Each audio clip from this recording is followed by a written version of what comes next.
Hi everyone, welcome back to another video from Tech Basics. In this video, we are going to be learning how to increase text size in Zangi.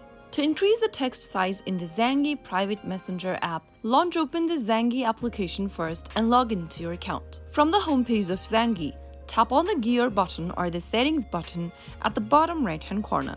From the settings interface, scroll down and tap on text size.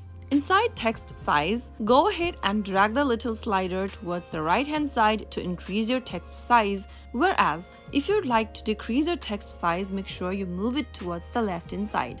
After you've made your selection, you can then get back to the main chat section of Zangi. After you do that, the Zangi application will typically be presented in the selected text size.